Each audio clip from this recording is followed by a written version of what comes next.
Qu'est-ce qu'il fait? Est-ce qu'il y a des choses qui sont... Bien sûr. Vous pouvez faire, moi je peux faire, tout le monde peut faire. Non, personne ne peut. Il prend quoi, le lien? Il saisir leur député ou quelque chose comme ça. Nous avons parlé de citoyenneté, nous avons parlé de citoyens français, pas de représentation politique française. Moi personnellement, j'ai saisi des députés sur plusieurs. Ici on les saisit maintenant, on va les saisir à quelqu'un. Moi du Hirak, justement, c'est ça le problème, c'est qu'il faut maintenant qu'on ait des gens qui parlent le nom du Hirak, le nom de ce peuple qui bouge. Ça c'est pas mon point de vue. Ça c'est pas mon point de vue. Du peuple algérien, parce que c'est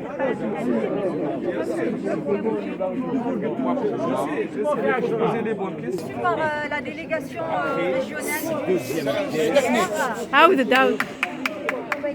on a été reçu par la délégation régionale du CICR suite à notre rassemblement. Bon, ils n'ont pas été informés que nous manifestons justement pour les interpeller eux. Donc c'est quand ils ont entendu du bruit et que nous sommes allés les voir avec Tahar qui nous ont proposé de nous recevoir. Donc on rappelle Délégation régionale de quelle région?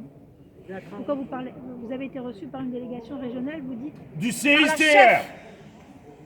La délégation du CICR. Oui, du CICR. CICR. Oui, oui, oui. Vous avez dit régional, donc... Du CICR, oui. Ok. Oui, oui. Nous sommes venus manifester ici. Je rappelle que... Oui, bon, j'enlève le masque, désolé, hein. Mettez vos masques. Bon, je rappelle juste pourquoi est-ce que nous sommes venus manifester ici au CICR. Tout le monde sait qu'on avait 22 détenus d'opinion, donc il y a plus de 2 semaines de ça qui sont entrés en grève de la faim, qui sont restés plus de 18 jours. 18 jours en grève de la faim. Quelques familles ont sollicité donc, le CICR, d'autres militants également les ont sollicités.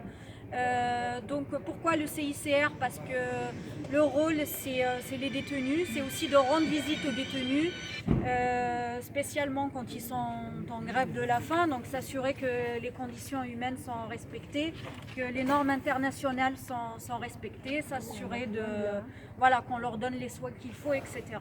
Or, après 18 jours de grève de la faim, donc ils n'ont eu aucune visite du CICR. C'est pour cela aussi que nous sommes venus les interpeller ici. Donc, ce qu'on a fait aussi avec Tahar lorsqu'ils nous ont reçus.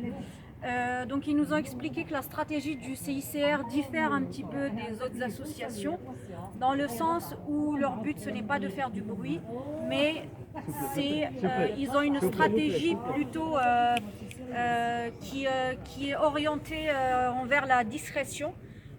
Lorsqu'ils rencontrent des familles ou s'ils font des actions en ce sens, en tout cas ils ne communiqueront pas.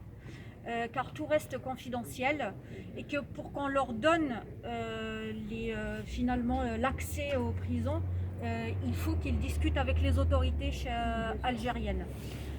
Donc Tahar et moi, nous les avons bien interpellés sur le fait qu'il faudrait qu'ils communiquent avec l'entité qui est à Alger, mais également à Genève, chose qu'ils nous ont promis de faire. Donc ils vont contacter l'entité, donc le siège à Genève, et ils vont également informer le CICR qui est à Alger. Je ne sais pas si tu rajoutes quelque chose, Tahar. J'ai oublié quelque chose. Oui. Puisqu'il y a une entité en Algérie, est-ce qu'ils vous ont expliqué pourquoi cette entité qui existe sur place n'a pas fait son travail? Pourquoi elle n'est pas intervenue? Ils ne s'occupent pas de l'Algérie, les personnes qu'on a reçues. Par contre, ils sont en contact avec eux, donc eux, ils ne sont pas au courant en fait de cette histoire. Ici, par exemple, ils ne sont pas au courant de cette histoire de la grève de la faim. Nous, les avons informés. Ils sont pas au courant, ils sont au courant. Pour être vraiment réaliste, ils ne sont pas au courant. Ils sont pas au courant. Mais là-bas, ils sont au courant. Oui, là-bas, ils ont été au courant. Ils sont plus au courant que tout le monde. Dans des pays. Ils sont tous en connivence, ils sont en Non mais connivence. c'est ça, parce qu'il faut interpréter ça. C'est ça le vrai souci. Parce que quand on voit qu'il y a les institutions internationales des droits de l'homme qui ferment les yeux sur beaucoup de choses, Hein, il faut dire la vérité. Bien sûr, oui. Donc du coup, il faut mettre le doigt sur là où ça fait mal. Pourquoi cette filiale n'a rien fait en Algérie? Alors, 18 jours de grève, bon sang. Oui, Ils ça, je peux pas ne pas avaient tout savoir. le temps Oui, je peux pas ne pas savoir. D'où notre rassemblement aujourd'hui. La Hein. filiale, la responsable de la filiale, elle est faite par les ministres, par l'État. En fait, C'est c'est géré il par doit y avoir une remontée de l'information. géré par l'État. À Alger, c'est-à-dire l'antenne qui se trouve à Alger, de remonter l'information à la Oui, maison. en tout cas, on s'est assuré que l'information va aller à Genève, qui est le siège. Voilà. Il le viole et tout ça. Voilà, on a informé. Après, nous, on a informé. Écoutez, l'action citoyenne, elle consiste à quoi? Elle ne consiste pas à ceux qui prennent des initiatives de les transformer en une certaine forme de réquisitoire, comme s'ils n'en ont pas fait ou ils n'ont pas fait assez. L'action citoyenne, c'est que chacun de nous, aujourd'hui, à travers une adresse, à travers un numéro de téléphone, à travers une adresse mail, peut saisir, y compris les martiens. On peut tous écrire à des instances, à des organisations, à des associations. C'est aussi ça notre révolution, c'est une dynamique citoyenne, c'est une dynamique d'un peuple dans le sens de son autodétermination et de sa libération. À partir de là, chacun de nous, s'ils ne sont pas informés, au lieu de se dire ils sont ou ils ne le sont pas, la question qu'il va falloir se poser, comment faire à l'avenir pour que tout le monde soit informé.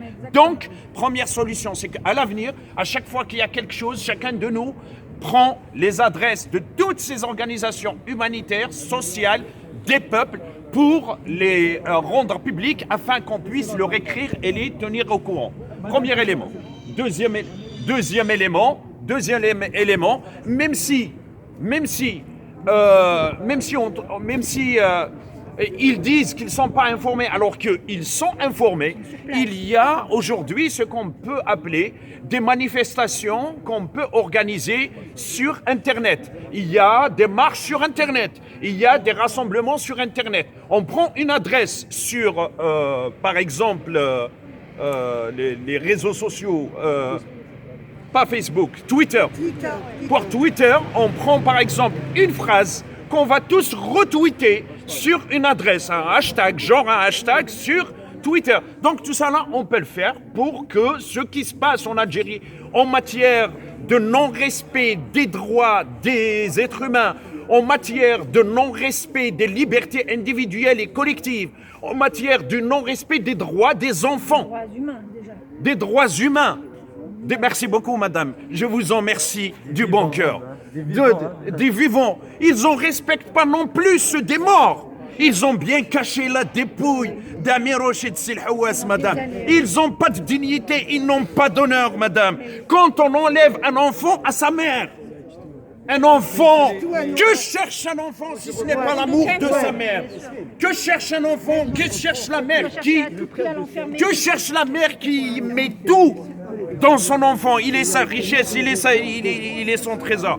Donc c'est tout ça. Sinon, ce système, il est très connu. Qui a Vas-y. été séparé de sa mère, qui a été placé dans un centre de redressement. De redressement, ouais. Victime, c'est une victime. En tout cas, la lettre qu'on a remise, elle sera diffusée sur la page de Libérons l'Algérie. Et c'est la lettre aussi qui ira au siège CICR à Genève. Et celui qui veut, n'hésitez pas en fait comme disait Saïd, n'hésitez pas à la transférer aussi et à communiquer. C'est pas celle-là, non, celle-là c'est l'avant-dernière version. Je l'ai en électronique. Tu veux la lire, Saïd? Tiens. Une élite en Algérie, une élitocratie, une élite algérienne, qui monte et offrande en disant on n'a pas de... Attends, je vais voir où je vais réussir à voir là.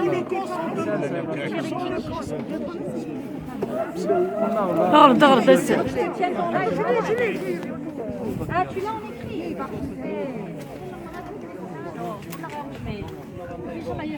Donc, Saïd Ekni qui va lire la lettre ouverte qui a été donnée au CICR.